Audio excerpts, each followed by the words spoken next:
Hi, welcome back to another episode of Orange Country. I'm Gina, and this is my protege. No, is protege a down thing? No, protege is a car. Ah. There was a car called Are you in my Protege. periphery? Your periphery. Shane McAnally. Hi. I will be your protege. Okay. And I wish I could think. I will be your what is that song? I think a protege is like somebody who emulates, right? You're teaching me. Oh, I'm not though. I'm not teaching you No, shit. but I I'm don't saying- want that responsibility. But I like, because I can't learn nothing. No, It's too late. it's too late in life for you. I am so old.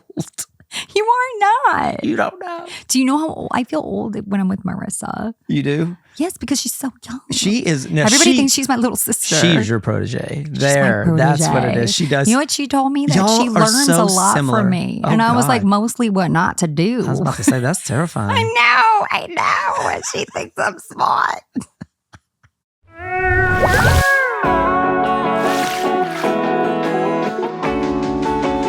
Welcome to Orange Country.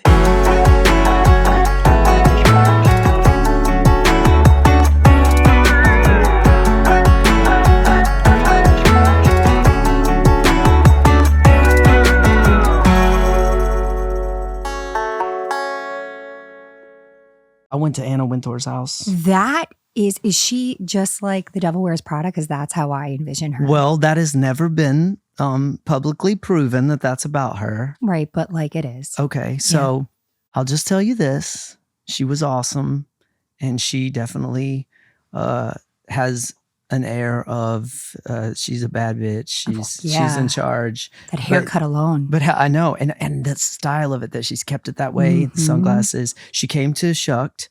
Oh, my God, that's amazing. Actually, I saw that on social media. And then she invited a group of people in the theater world from this season. Yeah. And so my co-composer, Brandy Clark, and I got to go over and have dinner at her house with there were other people there from the theater. But yeah, it was pretty surreal. It was an amazing night. I don't even want to do this anymore because I just sit here and I'm just so jealous of your life. And it's like, why? Because your life just is shit. Well, compared to, I'm not in like Anna Wintour's house. You could be. I manifested it.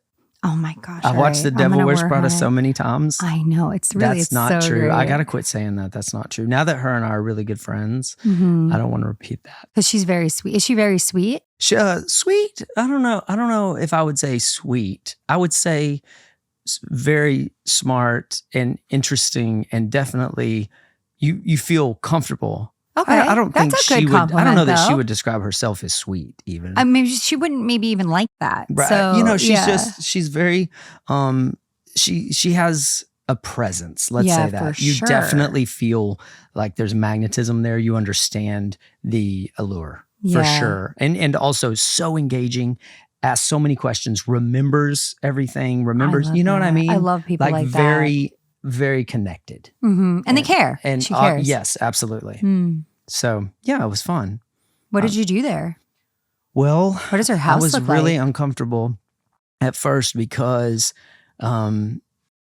it was just, it's a little bit fancier than what I normally do. Your home is so fancy though. I know, but I don't. But you're it is still very I'm casual, very at your casual. house. You know, Yeah, we which I are- love. Yeah. Not formal. It felt very much like I felt very redneck. Like, how many forks do we need, and what But yeah, it was nice. It's not something that is not my favorite thing. Going to like, I do not like, and I would love to know how you feel about this. People are like, oh, we'll go to dinner, we'll go to have a steak, whatever.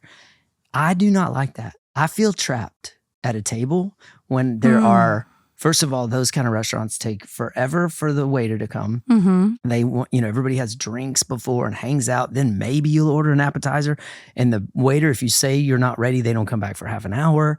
And then it just feels like by the end, I just don't like it. And it really brings me anxiety when people want to do that. You know, when like someone in business is like, okay, we'll have a dinner. I always want to go, can we have barbecue, please? Somewhere, can I have a counter where I just go up and order it and I get to make my own drink? It's also, I think it's really uncomfortable in a lot of these circumstances where you don't really know what's the proper thing to do about paying. That makes me uncomfortable because I come from a place where like I am not cheap. I'm happy to pay. I just want to do what's the right thing. And if it's that you're with someone and they want to pay or whatever, then okay, great. Like, I'm just going to let that, I just want to do the right thing. And not knowing that I'm sitting at the table the whole time, like having anxiety about that. Well, because you don't want to not offer. Right. But then you also sometimes, I mean, there's even it almost feels like a slight to pay, like where the person is like, I can pay. Right. Like, yes. Yeah. Like when I go to lunch with Heather Dubrow, right.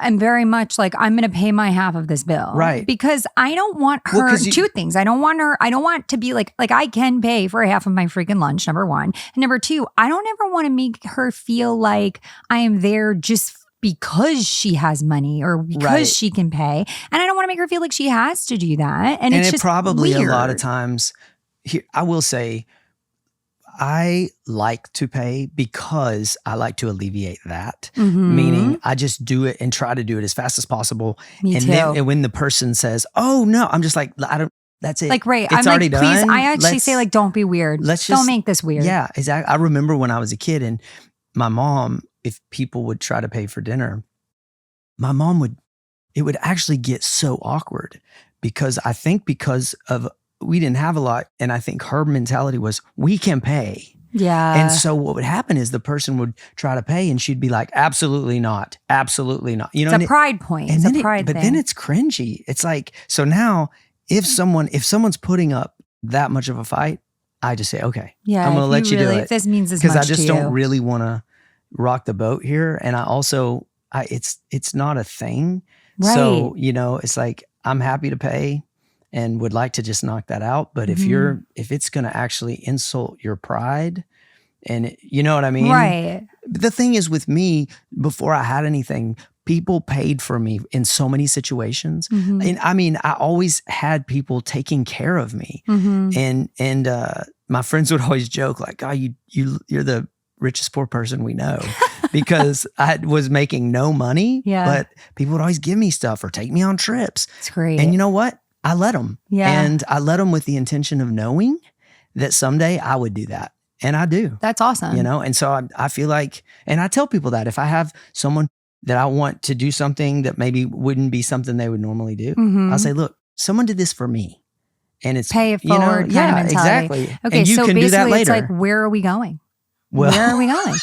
well, I'm here for you. If you want to pay it forward, I mean, let's start now. Well, invite Heather Dubrow too, so that her and I can fight over the bill. Oh my God, I would love to see you and Heather Dubrow go toe to toe fighting over bills. Okay, for a minute, let's talk about the show. First of all, what I want to discuss with you is the word peripherally. Peripherally. Yeah, I think that we need to have some. Did I say that? You said periphery. Oh, 3 peripherally. Times. You go, it's in my periphery.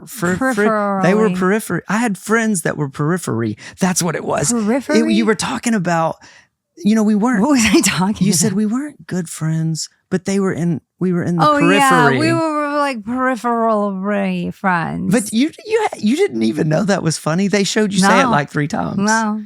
That's so Marbles funny. I don't know what to. I can't talk. No, I just mean. Well, maybe you didn't even. Do you sit and watch the episode?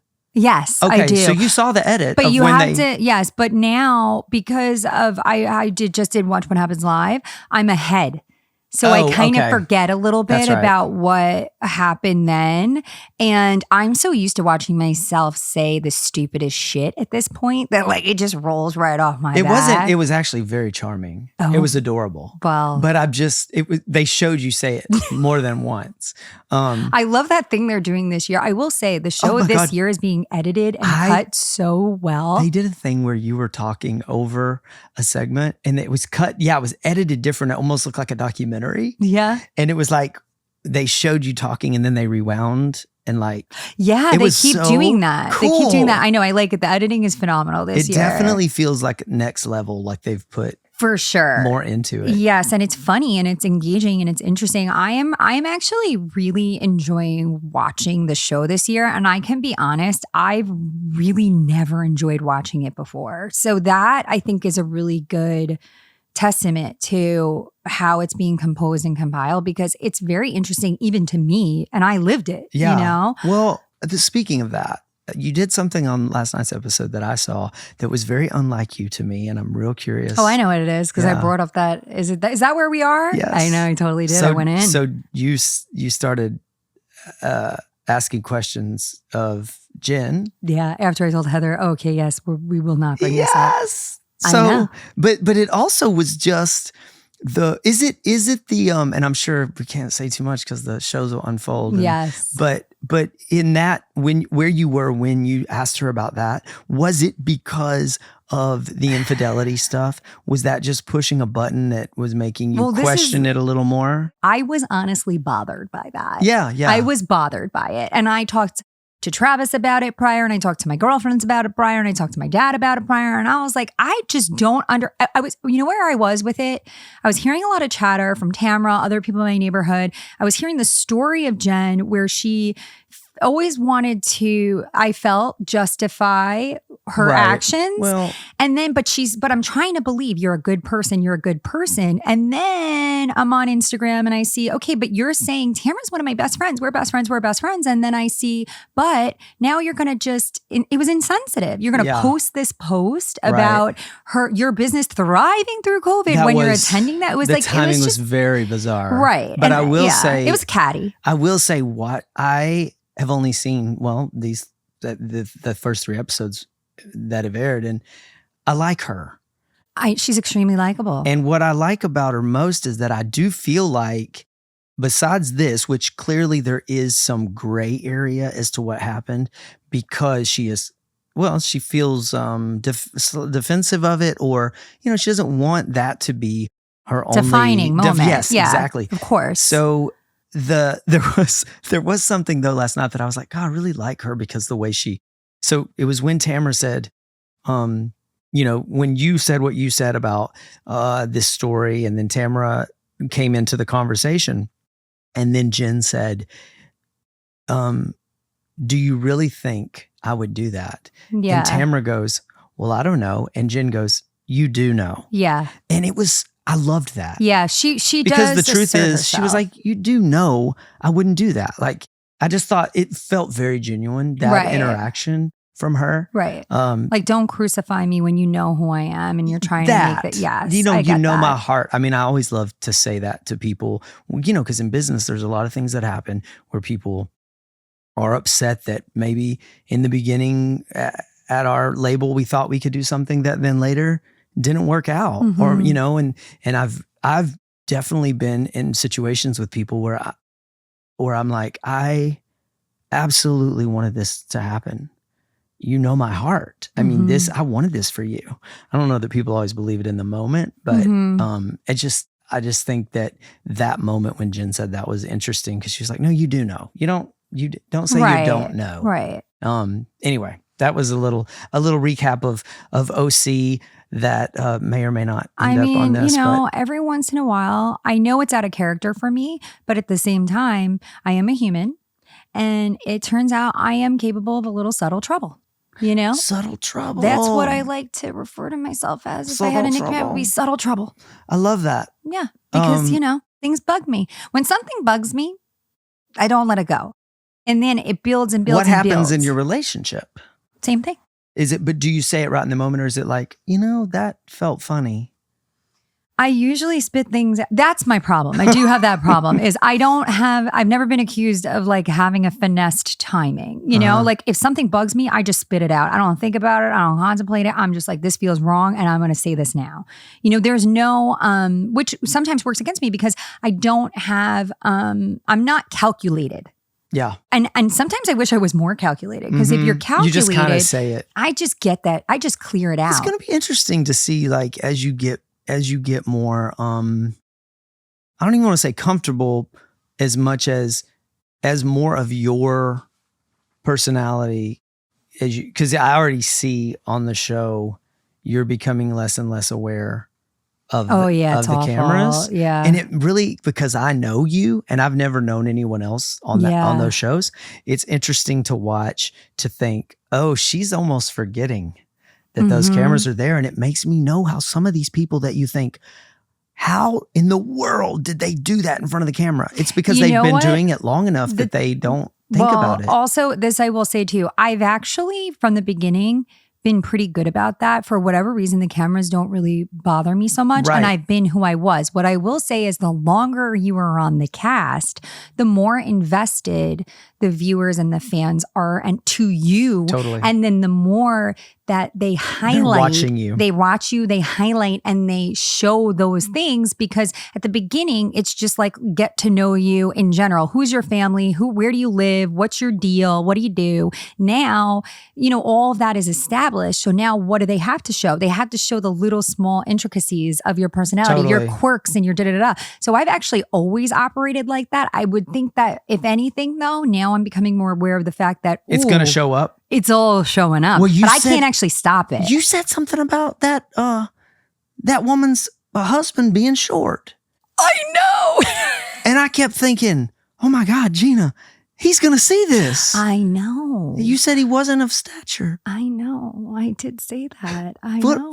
Have y'all had interaction since he's seen literally this? just saw him, and I've said more in the next couple episodes, which we've all got, but the viewers haven't seen yet. And I just bumped into them outside of the hotel in New York City, and he was so nice to me. Like, were you looking down at him? Shit. Well, I mean, just naturally. U.S. Right. I know there's already. He's not very tall, but you know what? Also, it's a hard thing too, because you take into consideration.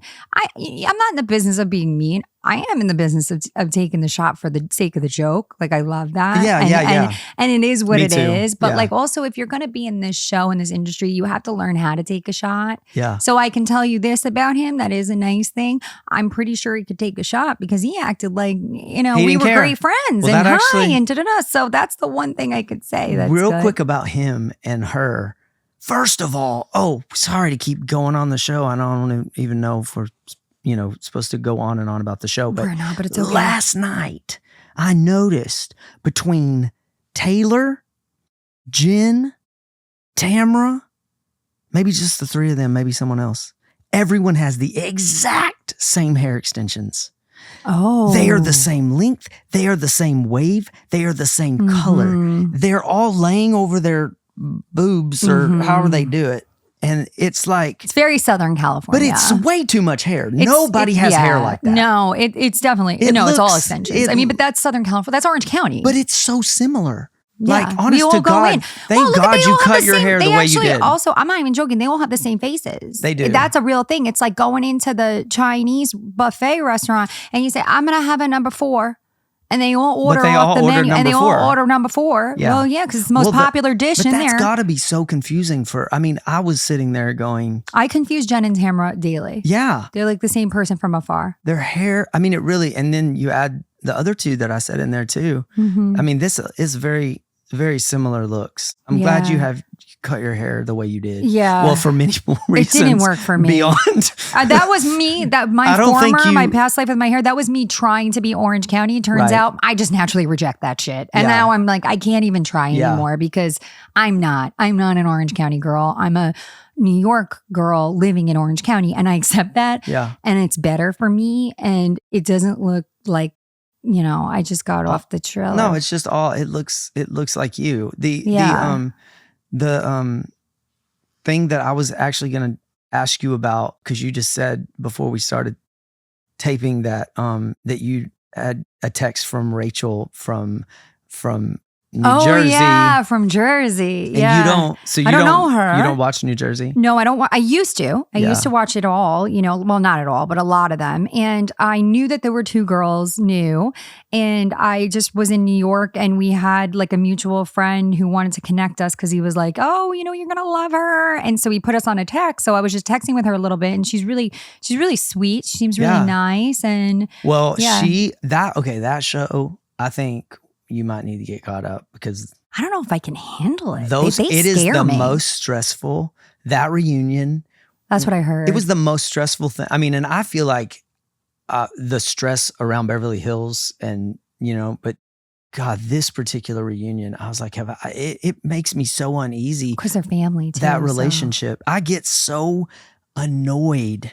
Whose side are you on, Melissa or Teresa? Melissa. I mean, I actually am a very big Melissa fan. don't even She's know. My annoyance comes from how many people on Teresa's side. Oh my! Because have you watched the show? Right. For a decade? Right. She's always wrong.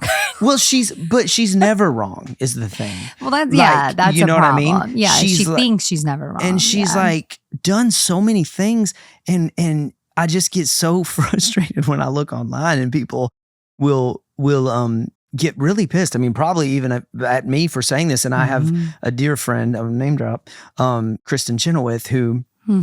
She did this amazing thing for me in New York where she presented me with this award. And we started, it was the night of the last reunion. And we were talking about it. She's a big Bravo fan. She is. Yeah, I know. I was on Watch What Happens Live with her. You were? Yeah. And she is so nice, so sweet. She's so great. So tiny. She wants to come on here. Oh my God, I would love that. Yeah. We talked about amazing. it. But that night after the thing, we were both going back to our hotels or she didn't have a hotel in New York. She lived there. But I was at my hotel and I was texting her, I'm watching the reunion. It's giving me like, I'm, short of breath. And she's made a tweet and kind of being funny goes, what if I tweet this? And it was about Bo Dietl, who is this private investigator they all keep talking about on that the the show. Husband, I heard about this, that the husband was investigating the other cast members. That's true, right? Bo Dietl. Bo Dietl. So P.I. She said, I'm going to tweet this like something about, I don't want Bo Dietl to come after me or something. I was like, do it. And then she did it. And then the next day there was like an article on Page 6 about how all these Teresa fans came after her. And I was like, who are these people that don't see how crazy this is? I don't know. But you know what? I think if anything, the time that we live in has taught us that the mob mentality is real. Oh. And it happens, and right? People love it. And people just love it. It's sensational. And I guess I love it too. I mean, we do, right? We all love it. That's why we're watching all this stuff. We even said on one of our past episodes that I heard a clip of that I said something about that could have been majorly misconstrued, but I said something about Donald Trump. And I said, oh, don't worry, he'll be back. I mean, we don't have any reason to watch the news right now, but he'll be back. Well, now he is back. But that wasn't an endorsement. I was just saying for the entertainment value, we've all set the precedent so high for what it has to be sensational. It has to be sensational. Yeah. I'll tell you one thing that I am not happy about. And I think that maybe we should introduce a new segment into our show here because mad hot topic. Okay, let's something do it. that I'm mad about right now. And I don't know if you've seen the current news, but this has to do with my dear friend, Emily Simpson.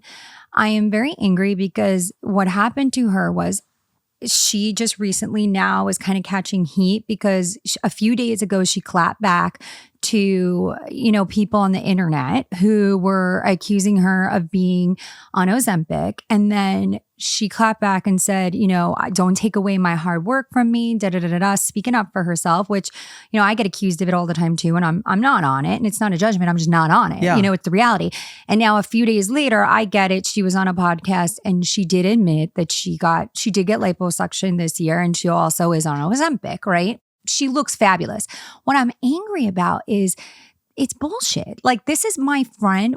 I have known this woman for 6 years, and for 6 years, she has had to endure everybody and their mother saying, you're fat, you're ugly, you're boring, you're fat, you're ugly, you're boring. We all do. And it's like, okay, so you hear that, you're fat, you're ugly, you're fat, you're ugly, you're fat, you're ugly. And she works out every day. She does work hard, and it's very difficult for her because the reality is, as humans, we're all fat, ugly, and boring. I mean, we just are naturally. And then we do shit to try and make it better. And now she's like, okay, well, I am trying everything I can. I'm doing the best I can at my diet. I'm walking my ass up and down this hill, working out every damn day. It's not enough. This thing came out. I'm going to try it. It works for her. She looks great. And now she's getting slammed about that. The fact that we're even put in a position where we feel like we either have to do that or we have to lie about it because it's not okay. Right. Goes back to it's my anger about this is my body. Yeah. I will do whatever I want with my body. And I'm so upset for her. She's a human being. Like, we're real people. And like, how would anybody else feel if every day you go on the internet and you hear you're fat, you're fat, you're fat, you're fat. And then you do this thing to do something about it. And now that's wrong too. I think what other people would say is that, one, first of all, there's no excuse for the way people talk to celebrities or each other, non-celebrities. Because now what's happening is it's happening to our kids. Yeah. Because we're making it okay. Absolutely. And I don't like that. No, it's horrible, but it's gotten out of control. But what I was going to say was if we took calls and somebody called in right now to say, Emily put herself on TV. And so, look, I'm not saying that does not give someone the right. Right. Like, so now I have to tell you every time I have a pap smear? Absolutely not. It is nobody's business. Right. I'm just saying that is what someone would say, that is the price of what comes with putting yourself out there. I get that. But why is that the price? I don't know. Why is that the price? Why can't it not just be fun? Which I will say, I have to say, what I do love about you guys, particularly you and her, and I hope that this is just a blip and that, you know, spiritually, she's able to say, forget that. Who cares? Because what affects her? Of course. Yeah. I can ignore it. I don't watch it. Or if I really do. Well, she's clearly also someone who has struggled with this. She struggles with this. It's like we've watched this. We've watched her pull a sandwich out of her purse. I know, because she likes to eat food. Like, what's wrong with that? She's adorable. She's adorable and she's real and she really struggles with this. And now, you know what? This is a phase in life where she looks great. I know. I'm sorry that it's happening too, because you know what the bottom line is? She only lied about it because she was put in a position where she felt like she couldn't tell the truth about it. And I don't like that. I agree with that. I mean, I first of all, I don't understand. I guess there are some things about Ozempic that people, they're saying there's a shortage, but I honestly think that's not true. Oh Lord, please, people don't come after me. But I don't think there are diabetics out there who can't get it. Yes, there are less than there was, and maybe it's not just handed out like it was. And the main thing I think that people are upset about is that the reason everyone can't get it is because it is so expensive if you don't have diabetes. I think these drugs are going to get approved as weight loss drugs. And then in a year from now, it'll just be because they are very effective. Right. And also from what we've seen, it actually improves people's health. Right. That it's doing all the things to sugars and fats and the metabolism that they've been trying to crack this code forever.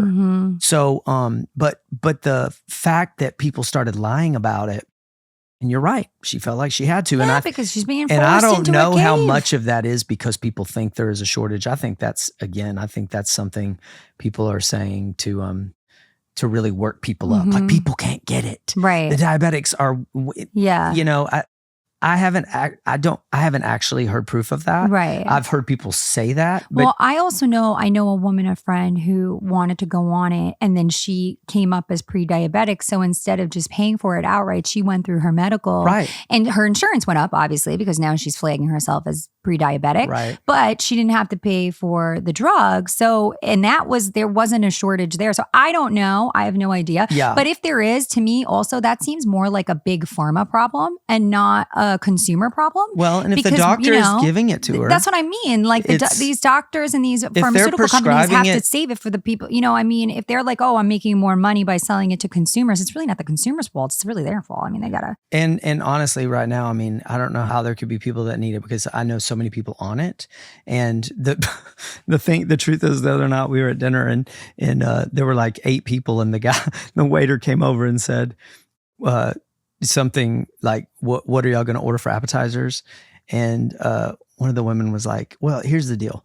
How many appetizers do you think we need here for 8 people? But remember, 4 people are on Ozempic. And he goes, okay, let me think here. I mean, if you know what the thing is, if you go on it, now that I'm thinking this through, it's expensive for sure, but then the amount you save at the grocery store and at a restaurant, my God. I'm just saying, it's math. It's about even. It's simple math. You don't got to carry the one or nothing. I mean, You probably can if you just revisit your budget. You're probably going to be. Nobody has you might even down save like that money. When people ask. Honestly, it's like when I stopped drinking, I was like, God. shit, I'm going to go buy shoes. No kidding. Yes. Do you know how much? Right. So if you just simply stop eating, you can afford it. I mean, if we had a cut to commercial, this would be the time. Stop talking. No, I just meant because she just broke it down. Really? It's true. I put some notes right? in my phone about similar hot topics. And it's like $500. It's not even, that's like a couple restaurant visits. No. It's like two. To a semi-decent, not even a fancy, steakhouse, you're talking one. Yeah. Exactly. You might even need to put some padding in there. Just saying. The math checks out. So. Facts. It's the math facts. Okay. I volunteer at Nicholas's school and I do the math facts with the kids. You do? Because I just like to be there and be a presence. And I show up and I get to have I build my little desk outside of the classroom. I get to do it outside because that's the luxury of living in Orange County. You can always do things outside. And so then I get to like call them out. I get to play teacher basically. I get to call them out. And I get to I have this little pyramid paper. And on one side, I just do like the multiplication and division and add addition and subtraction with them. But I have all the answers. And I feel so bad. Most of the kids breeze through it, but then some struggle. And I'm like, shit, I'm right there with you. Because if I didn't have the answers, man, I don't know this shit. I'm teaching them all. And then I'm probably going to get fired from the math facts, but I teach them, the nines trick? What? Okay. Everybody should teach their children this. My kids taught me this. So this is a good parent hack, right? If your kids struggle with the nines, and for you, because who the fuck knows how to multiply nines? It's something to do with you adding up the two numbers that are multiplied? It's simpler than that. Okay. I'm going to show you right now. It's like magic. Okay. So 9 times 1. Boy, you put down your finger, your right? Finger, little AET. I know it's difficult. You remember Mork from Mork and Mindy when you probably don't remember that show. I know. Nanu. All right, watch this. 9 times what is what? How many fingers do I have? 9 times 1 is 9. 9 times 2 is 40. Wait, 2? 9 times 2. Want me to do it this way? Are you backwards? 9 times 2. So you read this. This is 1. And then what's on the other side? Oh my God. 18. Okay. 9 times 3. 27. 9 times 4. 30. Okay. People who are hearing this who cannot see it, go and watch the video. 9 times 5. 6. Well, because do 54. 9 times 5. You got 4 over there and 5 over there. 45. Wow. 9 times 6. 54. 9 times 7. 63. 9 times 8. 72. 9 times 9. 81. I mean, I teach all the children that. No, I did not know that.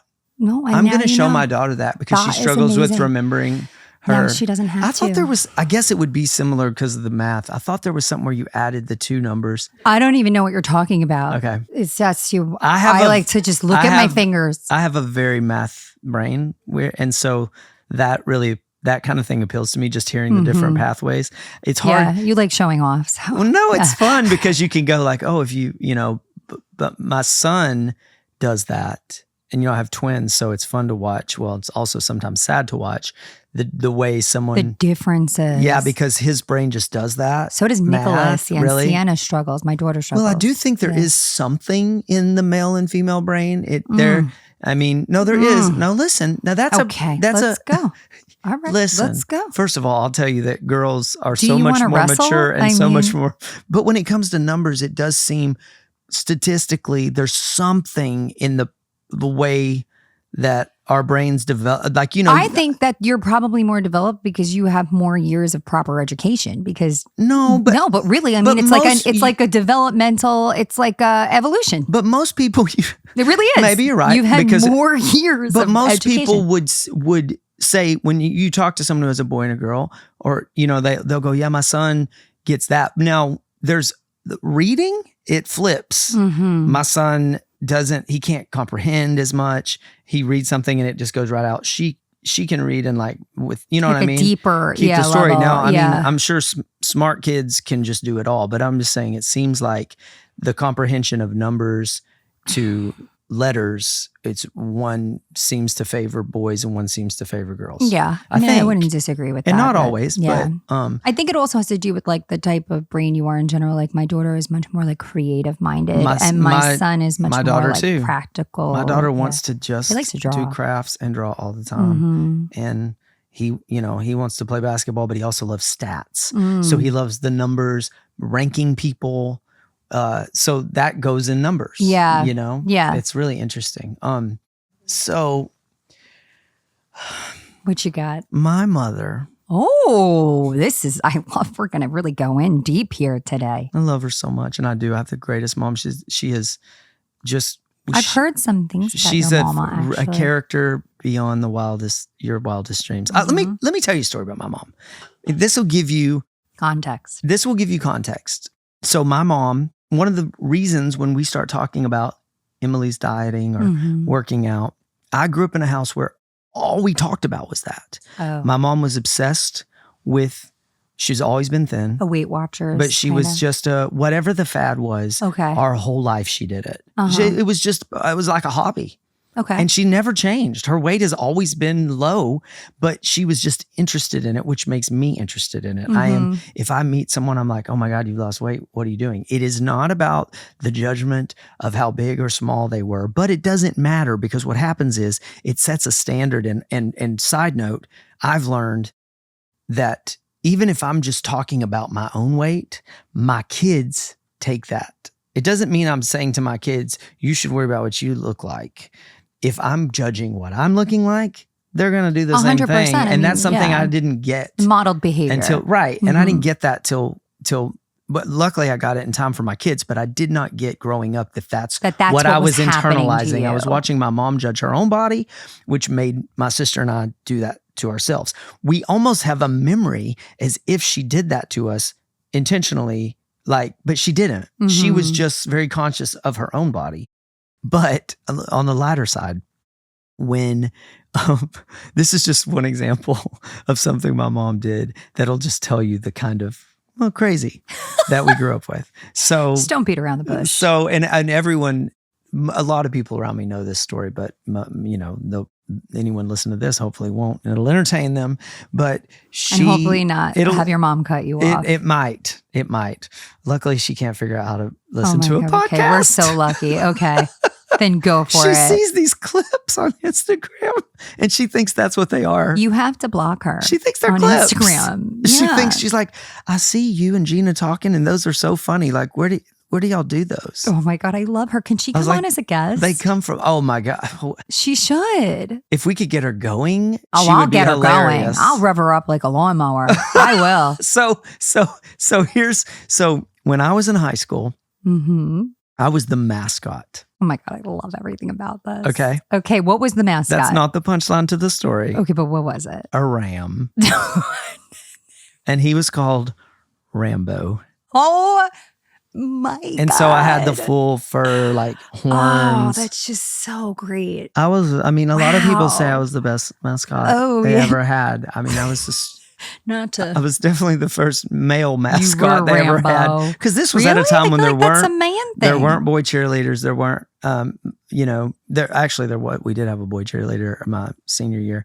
But regardless of that, and he was a trailblazer. Before his time. So really. I fluctuated. My weight fluctuated when I was younger. I wasn't naturally thin. But my senior year when I was the mascot, well, I'm in Texas. It's 100 degrees during football season, and you're in that heavy fur costume. I lost 20 pounds. That's amazing. It was like a sweatsuit. It was. Well, so my mom, most of the time if you're in high school and you lose 20 pounds, your parent is worried. Right, yeah. Your parent's like, what's going on with you? My mom said, what are you doing to lose this weight? I want to do it. God, I love her. So I said, well, I guess it's that costume. I'm not doing it on purpose, but I'm always so exhausted. I'm about to pass out and it's working. So the next day I came home from school and I opened our living room door and Rambo was vacuuming our living room.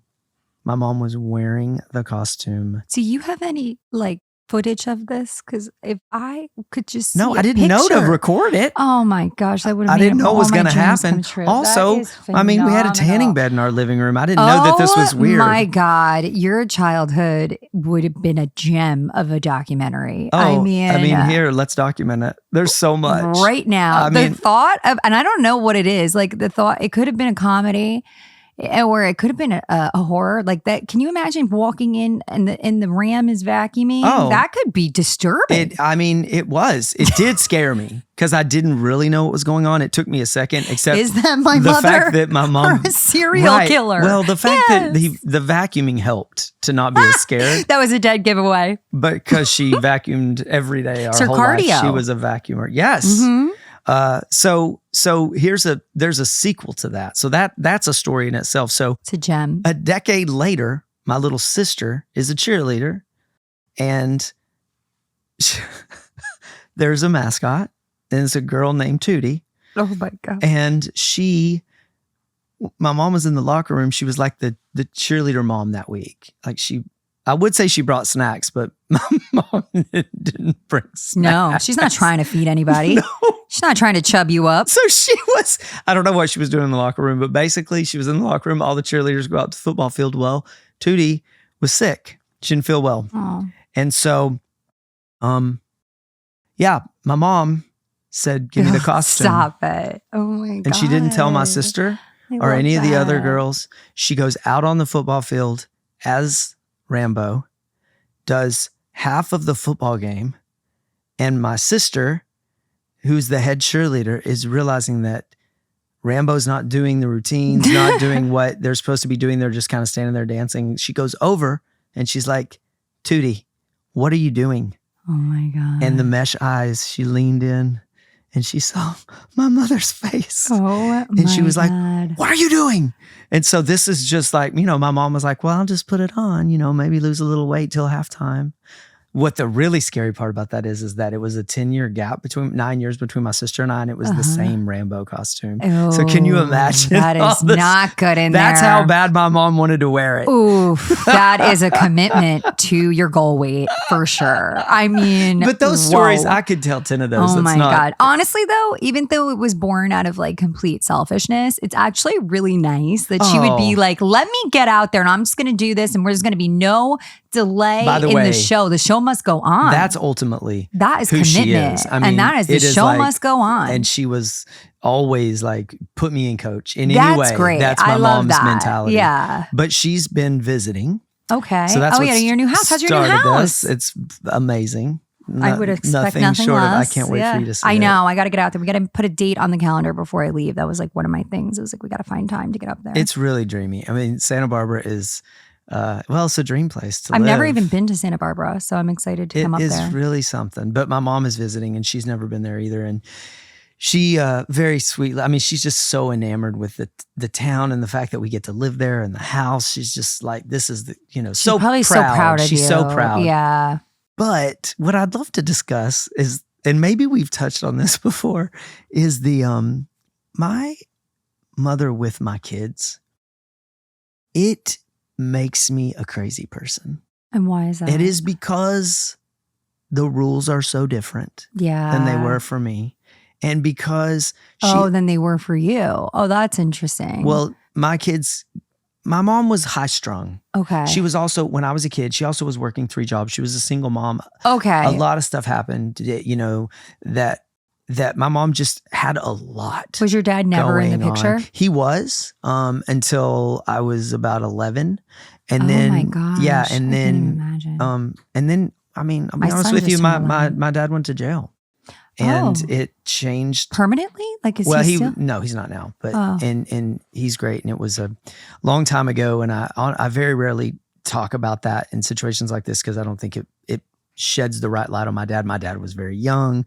It was another time. I think it's okay because that's the same way, like, the stuff that I've gone through personal stuff and my ex has gone through personal stuff. And we say this all the time. It does not define you. Exactly. Just like, what we were just talking about before where they didn't want that gen. Like we don't want, like these things are real and shit happens to people and it doesn't define you if you don't let it. So, and I'm not super close to him, but I also don't feel like this story, this thing that happened over 30 years ago. Mm-hmm. But with that said, I'm trying to actually just say, to say, well, my mom had a lot on her plate. And, and so our household always felt we were kind of on eggshells, and she's just so easy with my kids. She has so much, they have so much fun with her that I actually have a resentment about it that comes out towards her. But I have a hard time explaining it until what happens is, she'll sort of shrug like like I don't like my kids to have sugary cereal. It's a big deal to me. Okay. And it's something we really work on. Okay. Just not putting just a bowl of sugary cereal because they'll eat. I mean, same with me. Yeah. I will eat the whole bowl and, but my mom, as soon as she comes around, she goes to the store and buys the cereal that they want. Yeah. So then she's like the good guy. Because she's grandma. Yeah. Yeah. But, she's around my kids a lot. So it'd be different if my mom saw them once a year. Yeah, exactly. Yeah. And you get to be grandma, but she sees them all the time. And so I feel like they're like, well, why can't we have Lucky Charms? We have it with Nanny. And then you're the bad guy. Exactly. And then my mom's attitude feels like to me, she's not here to defend herself, but it feels like she's going, I don't know why you worry about this stuff so much. And I'm like, you worried about everything. That's what it was. Yeah. I mean, this is a woman who was putting on a Mascot uniform to make sure she didn't gain weight, but she wonders why I don't want a big giant bowl of Lucky Charms in front of my kids. So I'm trying to adjust my attitude about it and just go with it. But do you feel that with your parents? I mean, does it not feel like the kids situation? I mean, a lot of people are like, oh, I just love my parents. They're such great grandparents. My mother is a wonderful grandmother. Because that sounds like grandma. You know what I mean? That sounds and like she would a very do anything. Yeah, for my kids. right. Yeah, this has less to do with her as a grandma and more to do with your relationship with your mother. Exactly. And I think and I don't have and honestly, your mom sounds like my parents as grandparents. I'm going to do all the things. My dad is definitely more of the structure person. My mom is the fun one. But my mom was always fun when I was growing up. So I don't have that strained relationship or like issues to work out from my childhood. So I don't have that. Right. But I think that this is such a common, and I'll tell you, several of my friends, castmates, they have these similar sort of issues with their moms. And it is a struggle for them and it is hard. And you're caught in this place between, I want that for my kids to have this great grandma and great relationship and da-da-da-da. But like you said, I have some resentment about my own childhood and what I went through. The reality is, you were all dealt the hand you were dealt back then, and you all had to navigate through that. And, there's no easy way through. And now you're dealt, all of you, a completely different hand. And she gets the privilege of now coming in and doing that and being that person for your kids. But you're gonna struggle with that. Yeah. That's gonna be something that's gonna be unavoidable. I love what you said though about I am trying to adjust my attitude, because I tell this to some of my friends too who struggle with their relationships with their parents. It's really, the past is the past. Yeah. You You cannot change the past. It is what it is. And they can't either. And they can't either. And it's really hard, but it's really about working on acceptance. Well, and acceptance is not for her. Acceptance is for Absolutely. you to be able to let go of that. And also, I think that it's okay if you instill a little bit of regulation and rules in your own home. I think if I think it's also, it does, you're right. It has more to do with the way, with resentments I have. And the truth is, I remind myself, and I love this saying, she did the best she could with what she had. My mom was dealt some tough cards when she was young.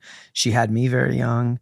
And the things that woman came back from is why I've been able to be resilient in my own career. I know it because you just keep going. That was one thing without even saying she really showed me was you resilience. Just keep going. You do. You keep swimming. Yeah. And so I'm so grateful to her for that. But I am sort of calling myself out right now in that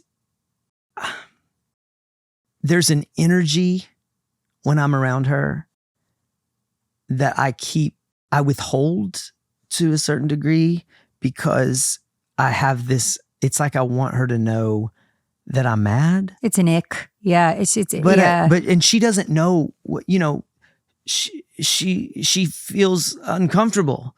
Like, did I do something wrong? Did I say something wrong? And in that moment, it's not traceable. It's historical. If it's hysterical, it's historical. And that is the thing, is like I just want to get past it in a way that says that's done. Yeah. Because she's not who she was, and neither am I. And the situation is different. And you would like to free yourself of the burden of carrying this around. Yeah, and I don't want to be like that around her. Right. But you are. So it's the first thing is it's great that you acknowledge this, right? Because they say somebody just told me this, and I think this is really interesting that this is coming up right now, because I didn't necessarily identify with this, but in this circumstance, it seems to ring true. They said the first step to admitting that you have a problem, or acknowledging that you have a problem, or fixing a problem, is not admitting that you have a problem. It's admitting that you are the problem. Right. Yes. And I feel like in this circumstance, you're kind of admitting that you are the problem here, because you're the one who's having this issue. Well, anytime you have an issue with somebody, you are the problem. Right, but it's really hard to say that. Oh, it's so hard. And you definitely, your ego wants to say, no, not this time. Like even with the thing with Jen, right? In that scenario, me bringing up that Instagram, I was really the problem. Well, I was having some other external negativities and anger built up towards her, and I was nitpicking, and I was really the problem there, right? I mean, it's so funny, because I just had this conversation about 3 things that happened to me in a 24-hour period recently. And it was about, so we moved to Santa Barbara. I had to set some things up. Like I had to set up a gym membership, and I had to set up, and at the post office, figure out where the post, you know what I mean? You're learning these things. And 3 different areas. One was a waiter, one was a person at the airport, and one was a person at a gym within 24 hours, just sent me to the moon. Like their reaction to me was, to me, completely out of line. And I realized after the 3rd one that I had heard a saying once that says, if you meet 3 assholes in a day, you're the asshole. That's probably so true. Oh, it like knocked the wind out of me. Because also sometimes people can be being rude, but you can be like, you're clearly, wow, that person was a dick. You're also clearly inviting it. Well, yeah, you're putting out what you're getting back a lot of the time. I'm walking into a situation ready to fight. Yeah. And ready for you to do me wrong. And you know, it shows back up in what you just said about it's not admitting that there's a problem, it's admitting that you're the problem. And anytime that you feel resistance, that's okay. It's just never, the thing is, even if it is someone's fault, it's okay. The only way you're ever going to get over it is to know that they're never going to act the way you want them to act. Right. That's what we're trying to do. She is. We're trying to make someone act like, even at the gym. When the woman did not receive me the way I thought I should be. My real resistance to it, and the real anger I felt, was that I was like, well, if I was working here, I would be glad that I walked in here and asked some questions about, it doesn't even matter, the details. Yeah. It's like, the truth was, she didn't say and do the script that I had written for her. Right. And that's really what pisses me off in any situation. Yeah. And trying to walk in without expectations is tough. Yeah, it is. But it's freeing. It is. I mean, I had a different interaction with someone at the airport the other day who started out, it could have definitely gone that way for me. It was a TSA person who, I mean, you just kind of never know. I don't know, we don't know what happened right before we got there. Right. You never know if you're going to get this super warm, like, have a great trip, or if it's going to be like, give me your boarding pass. That's not the right one. Right. You're in the wrong line. Yelling at you a lot. They're very high strung. They go very quick. But it does, you look around, it's stressful in there. I mean, I would be angry all the time. But it's hard not to go in there knowing it's going to be a nightmare. And that there's a lot of circumstances that you don't know about. So yeah, maybe this particular person is pissed in this moment, but it has nothing to do with you. Well, I'll tell you, my most recent travel experience was a nightmare. I was flying I just recently took a trip to Nashville, and you weren't there. Which is so sad. weird. I know. When I saw those pictures, I was like, is it even allowed for you to go to Nashville when I'm not there? That feels like it should have been off limits. I know it was a little. You don't icky. see me hanging out at the what's Quiet it called? woman? The quiet daughter. Yeah, quiet woman. I wouldn't even be there, so that's all right. You don't see me going to the daughter's breakfast. What's it? I can never remember the name of that place. The quiet woman, the loud bitch. That's what it should be called. This isn't even my plate. We got to blow on that window. Oh I know. God. No, I know. But Keep eating. But Sorry. Sorry, but that. And we wonder why we're all on Ozempic. Keep eating. We're screaming in each other's faces, right?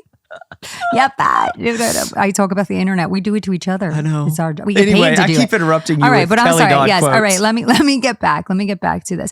Okay. So I had to go to New York to do Watch What Happens Live. I was like, it makes no sense. It was very last minute to fly back to Orange County to the next day fly to New York. So I was like, I'll just go from Nash to New York, a 2-hour flight, whatever. Boom, done. Took me 27 hours to get to New York from Nashville. We got diverted to Pittsburgh. I had to stay a night at the Hilton Garden Inn. Lovely, right? I check in. It's like 11 o'clock at night and this is like 14 hours of travel. And you're like, it's just right there it's right on the map. It's right there. And I get into the check-in, and like you said, this woman at the Hilton, she was not rude.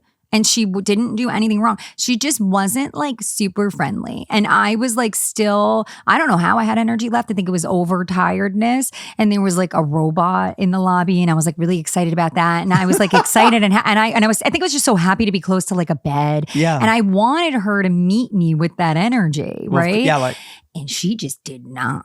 And but then like, I didn't really care because I don't know why I wasn't in a bad mood, but like, I think I just had accepted that my fate was I may never get to New York, whatever. I'm on this journey. I may live and in I walked Pittsburgh away. now. Yeah, this is just where I live now. I live in Pittsburgh. Maybe there'll be a real Housewives of Pittsburgh. And maybe the reason you were that. upset with this woman is because you knew that pretty soon you might be working with her.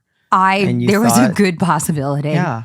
And you were like, and I was like, I could do your job better because I would be friendlier. For sure. But I do think that, there was a part of me, I just accepted it because I was like, okay, I had a crappy day, but maybe this woman's had 3 years of crappy days. I don't know, She probably has. And I've had one, and I'm like, I'm just going to allow her to not I really like that, what you just said. The most chipper, let me make you feel better, because it's really not her job to make me feel better. I'm just checking into a hotel room, and she did her job, that really, what you just said really hit me, that I've had one bad day, and this person, and most people, by the way, have way more than we do. Mm-hmm. Bad days. For sure. And I think there really is something to this whole, if somebody wants to be rude to you at the airport, let them. If your mom wants to say little side comments that bother you, let her. Yeah. The second you start just letting them just do them and you stop letting it affect you, you get the gift of just not being bothered. And then whether or not they stop or not, is that you vibrating? I don't think so though, because it is. Oh my God. It's Woodbury, New Jersey. I thought she was farting. No. A very light little vibrating fart. That would be, but thank you. I love that. That's such a compliment. That's exactly how I fart. That is. It's like, it's lovely actually. It's like really, we're going to put it on a track maybe. No, I really like that. I think that helped me thinking about, I always condemn people for being entitled. This is a word that I use know that a lot. bothers me too, actually. Yeah. And because you're so humble. But the thing is, what I'm describing to you is entitlement. Yeah. So that's why it bothers me so much in other people, because I have it. I mean, that's the thing. Everybody has it. Yeah. But the thing we dislike the most in other people is always the thing we fear the most in ourselves. Right. That's why a lot of the time I listen, my oldest son is an incredible child, but there's a part of him that I see that I would love to just get out of there, and it is this like ego, this entitlement, this like, I know everything, this you did it, but I did it better. And I hate that. Yeah. But we all to a certain extent do have an ego, and it's healthy to have a little bit of an ego because if that's also so rooted in this whole it's self-worth. ambition, It's ambition, it's self-worth. It's what makes us comfortable with who we are. It's what makes us not, when the internet is happening, it makes you be okay with who you are and not hate that. Like that's my healthy ego. You know, what you don't want is an unhealthy ego. Unhealthy ego, I believe, actually comes from insecurity. Well, most of it is unhealthy too. I mean, it is insecurity. It is fear-based. The ego just completely plays on fear. The unhealthy ego. And everything traces back to that. I mean, even if you're mad at someone at the Hilton, it's fear that you're not going to get what you need or that you're going to be made a fool of. That's a big one for me. Oh, is it? Is to feel, I don't want to feel stupid. Yeah. And I feel like if somebody someone is intentionally like not being kind to me, in my mind, my fear is that it's funny to them. That, you know, that I'm the butt of a joke. Yeah. And I think that, you know, that's a really big one for me because you just have, and then that's where it's like, you just let them. Yeah. So what? So you're the butt of their joke. Yeah. Fucking cares. Well, exactly. And you know what? At least someone got a laugh. Yeah, that's true. A laugh. A little laugh, a little chuckle, a little LOL out of that. I feel like your accent is really on today. I don't know. It's because I was just in New York. Oh, that's what it is. Is what it is. And like the girl who came to like spray tan me was Long Island all the way. And I was like, hi, I'm here for you. I'm your girl. You're my people. Is there any I love it. I mean, I feel like spray tan people in general, and trust me, that I say that that's a very, an honor that someone is the spray tanner, because I think of them as like the most important people. But I don't know how I'm trying to say it. Right, because they make you drop instant 10 pounds. But they're like magicians. It literally changes my life. Magicians, yes. But they need to have that accent. Oh my God, it's the best. Wait, can I tell you this? That's the only way I trust someone. To spray tan me, I'm like, speak. Let me hear. And if they don't have the accent, I'm like, I'm sorry. Oh, really? Do you That's have a qualification. It's a qualification. You better talk like, oh my God. Oh my God, I'm going to get you so tan. You know I'm going to get all your nooks and crannies. Oh, Lord. Nooks and crannies would be going in. That'd be a good name for a tanning place. That would be a good name nooks for and crannies. Anything. So many things. Nooks and crannies. I also think it'd be cute to name it Crooks and Nannies. Crooks and Nannies. Just change it. It's just a little mind flip. Yeah, but for what? It's like what are we selling? I don't know. With Crooks and crannies. Crooks and nannies. Oh, crooks and nannies. Maybe you're selling that's I don't know. Illegal like drugs and childcare. Drugs and childcare. That's it. That's it. We got there. Yeah. That's a great business model. It is. So you were going to say up. something and I talked over you. I want to know your opinion. That's okay. I remember this because I'm on point. Because, okay, I have to say, disclaimer, I absolutely loved the spray tan girl. And she came late at night and I appreciated it. And she came from Long Island and she was wonderful. And I wish her nothing but success. I will not say her name because I'm about to now disparage her. But no, I'm just kidding. But I was shocked because I did not ask how much the spray tan was going to cost before, right? And then I was like, oh, well, how much? I'm going to Venmo you. How much is the spray tan? $250. What did you say? I was like, you know what I said? I said, oh, no problem. Ding, ding, ding, ding. That's what what am I going to say? That was absolutely such a telling. I was going to say, are you the person that goes, you're crazy? Or are you the person that goes, oh, absolutely. Oh, absolutely. And I'll add a little tip. I'm definitely the second person too. Oh my, I never want it. And I'm like, okay, this is a moment in time. I'm not going to make a big deal of it. I'm just going to do it. But I was like, my Lord, is that, I've never in my life paid for that much for a spray tan. I've gotten spray tan in New York. I've never paid that much either. Never. And I know she came and everything, but even the last time I got it, I think it was like maybe $120. And I was even like, ooh, that's high, that's high. But I was like, Manhattan, they traveled, you know what I mean? So I was like, okay, I get it. And it's one time. At home, Tammy sprays me down for $40-$50 and it's been the best tan you'll ever get. Tans with Tammy. We need to get Tammy in here. You honestly, know what I was just thinking? You need her to hose you down. She's phenomenal. Thank God we didn't just get a spray tan because we're on all this white furniture. No, and mine's already gone. $250 tan, it's gone. Well, what when you but talk I looked about great on Watch What Happens Live. Wait, you told me you were gonna maybe wear that tan sack. I know, but it was uncomfortable. It looked cute. It was cute. I know, and she did throw in that little tanning sack, which was great. And she was I loved her conversation was worth $250. Explain to people what a tanning sack is, so they don't. Because I'm sure this conversation went nuts. It's like a jumpsuit, right? So you get the tan, and then instead of getting it all over your sheets and everything, it's like this little zipper jumpsuit that you get in, and then actually it came with a pillowcase as well. So you put the pillowcase around your pillow so that you get no tanning anywhere. But I'm my senses, I'm a sensory, but my daughter has it too. Like I can't be uncomfortable. It's really hard for me. Yeah. And so it was a little uncomfortable. I can't be uncomfortable. I just can't. I'm not built for anything other than perfect levels of comfort. I can't be uncomfortable. That's why I live in California. It's 75 and sunny. That's how I have to live my life. This is where little hot, little cold. I just shut the fuck down. Hey. Like, you know what I think is interesting? I watch Walking Dead. Have you ever watched Walking Dead? Yeah. But and you know when you watch these shows though, you really are like judging, right? So I'm like, shit, I would have fucked those zombies up. I would have been here or there. And then when I really think about it, I'm like, I wouldn't have lasted 2 fucking days. The second the toilet got turned off. Yeah, no. Done. What about Survivor? I watch it as if I would be fucking Rambo. I'm telling you, I would probably get my ass kicked off in 2 minutes.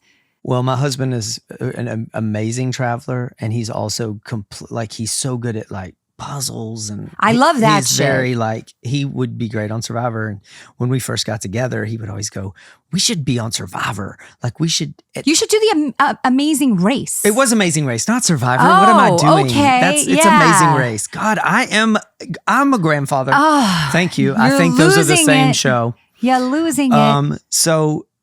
Anyway, yeah, Amazing Race. Well, he's quickly learned. Is he good with directions? That he's incredible with directions. I can't get myself anywhere. Travis is great. That man got us through Disneyland. We went on like 37 rides. I would not want to do Amazing Race at all. Mm-hmm. No part of that sounds fun to me. No.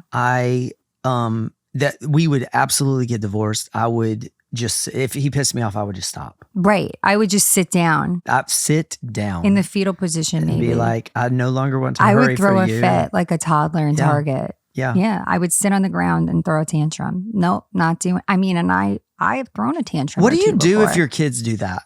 Luca used to do that actually, and I would video record him in the middle of Target and then that's the only way. Play it back. And be like, this is what you look like right now. Make choices. Let's make choices. Good choices here. To me, that is parenting 101. That's what we did too.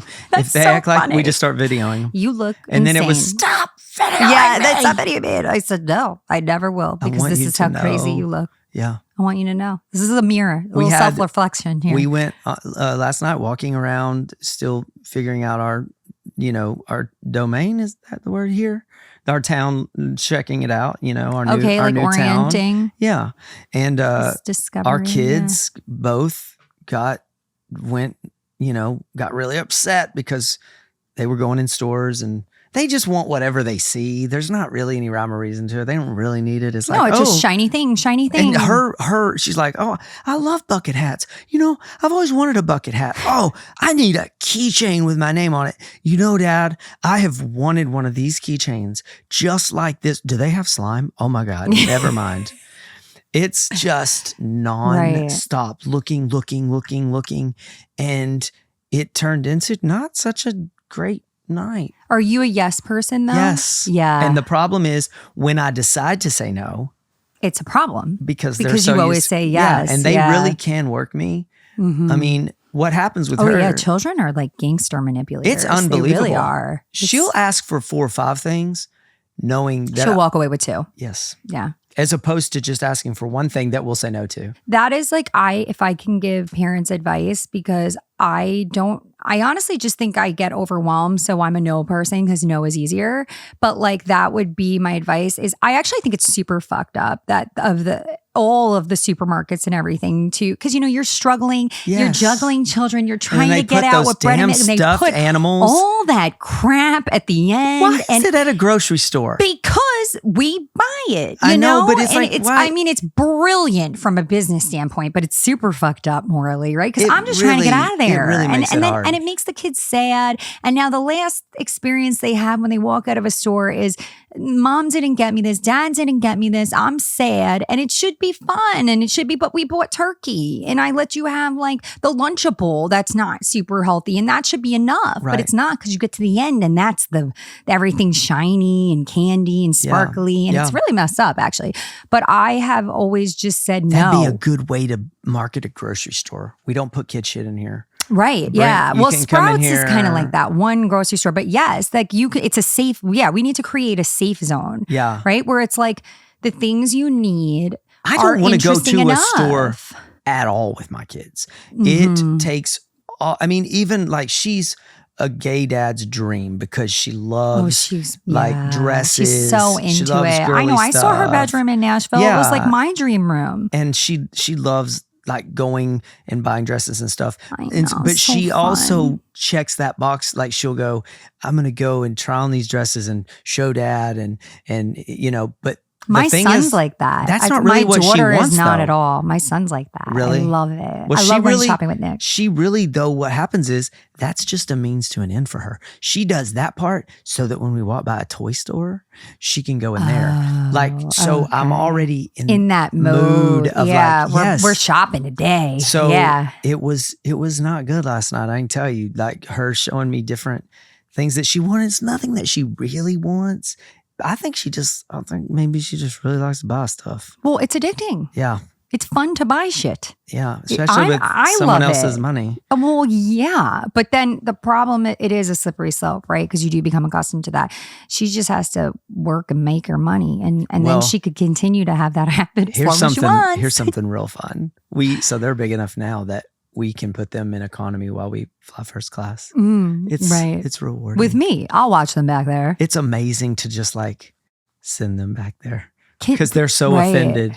They're so offended because they've only flown first class since they were little. I can't have this conversation. I know, but listen, I'm not trying to look like the asshole. I'm saying you just are the asshole. Look at the limitations I'm putting. I'm boundaries. Oh, that is you parenting. Look at what I've done. I have grown. Actually, I do commend you for that because that is good, right? You have worked so hard and you deserve to fly the way you fly. You need them with you. Yeah. And actually you're also fostering a level of independence by putting them back there because they are on their own. They do have to act correct and they do have to. That's right. Yeah. So and like, I do know how this sounds, and I was being funny, but the truth is, it's a joke. It does feel like it for our lifestyle. That's a good way for me to show them. No, you don't just get to fly first class. That's a healthy boundary. You know what I mean? I think that actually is a really smart thing to do, and I think that people who are on your level financially should take a little look at that, because I actually think that's an awesome idea. And it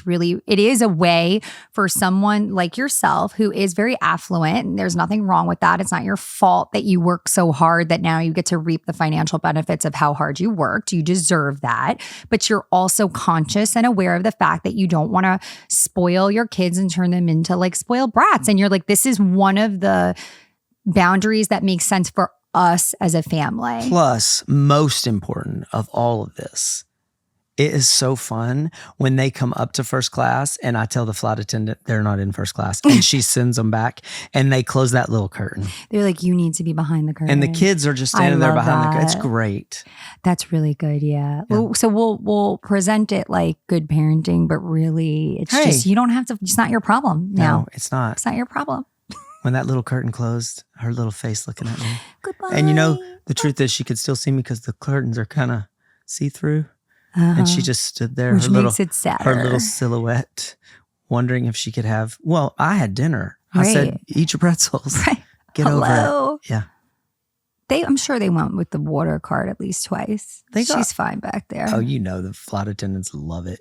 They love kids. They love like kids. In that They're situation. Very good to kids. If it's not an obnoxious child. Yeah. Although I will say this, one thing we've learned as gay dads is when they were babies especially, we would see women get on a plane with babies and the women flight attendants were not nice to them. A man with a baby, Oh, they just like cater. Or kids. Travis just had to fly back with the 6 kids from Nashville to New York. He told me, Shane, he was like, I didn't even mind flying back because he's like the street cred that I got in the airport. Totally. He's like, everyone stopped me to tell me how amazing I am because I'm able to handle these 6 kids. But if it was a woman, nobody would notice. They would be like, why is she having so many damn kids? You're right. Look at her. It's so true.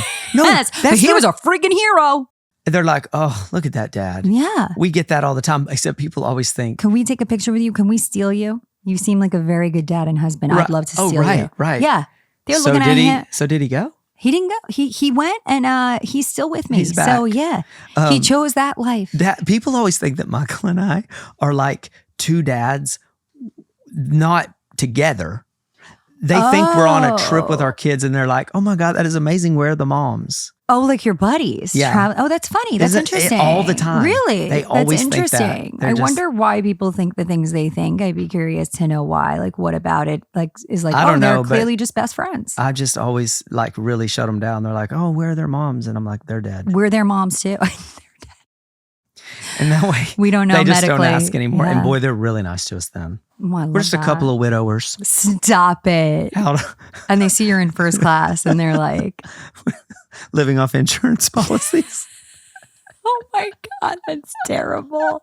That's a real Dateline story. It really is. What happened in them? Can you imagine? And then the 2 men fall in love. We murdered them. That's what you should say. We murdered them. The kids, though, I have to say, because they always ask at TSA where their moms are. This is like, it's just, you know. Oh, well, that's a natural, right? I see what you're saying. It's always, where's mom? Yeah, exactly. Yeah. And nothing shuts them down faster. My kids just always go, we don't have a mom. We don't have a mom. And they just, people don't know how to take that. They don't know they think what she's it dead. means. They think she's dead. Exactly. That's so sad. We don't have a mom. Okay, well here you here's go. Your extra, here's your wings. The little wings. The wings. Here's your wings. You get 5. I think it's actually, okay.